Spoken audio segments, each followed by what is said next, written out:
Bad Bunny és independentista. Sí, el cantant. Normalment no parlo d'aquest tipus d'artista, però és que, tio, el nou treball de Bad Bunny m'ha deixat completament bocabadat, de veritat. Es diu Debí tirar más fotos i parla en gran part del seu país, de Puerto Rico.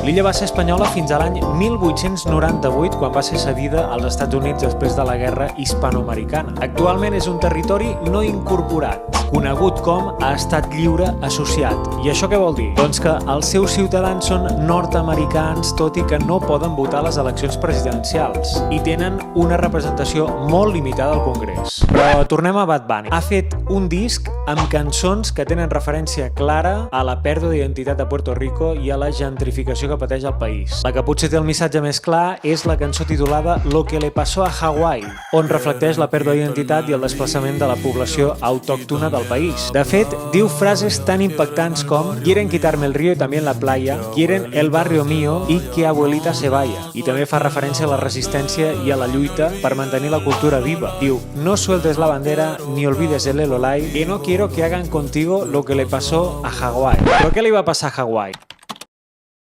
Doncs resulta que l'arxipèlag va ser independent fins a l'any 1893, quan la monarquia hawaiana va ser enderrocada per uns residents nord-americans amb la complicitat dels Estats Units. Posteriorment va ser annexada i es va convertir en un estat més. Després d'això va anar perdent la seva cultura, la seva identitat pròpia i fins i tot la seva llengua, adoptant la cultura occidental i l'anglès com a llengua predominant. Però ja et dic que aquesta no és l'única cançó on Bad Bunny fa referència a Puerto Rico i a la seva cultura. De fet, musicalment fa un canvi radical i recupera sons tradicionals de la illa de Puerto Rico, això sí, portats a l'actualitat i amb la modernor que el caracteritza. Així que podem dir que, almenys en aquest disc, Bad Bunny ha deixat enrere les lletres fàcils i enganxoses per fer música amb missatge, i a més missatge social i polític, i ho celebro moltíssim, de veritat. No solo recomanar aquest tipus de música, ni molt menys, i jo no la consumeixo, però et dic una cosa, aquest àlbum a mi personalment m'ha tocat, per tant, el recomano, dóna-li una oportunitat. També cal recordar que Bad Bunny a les últimes eleccions de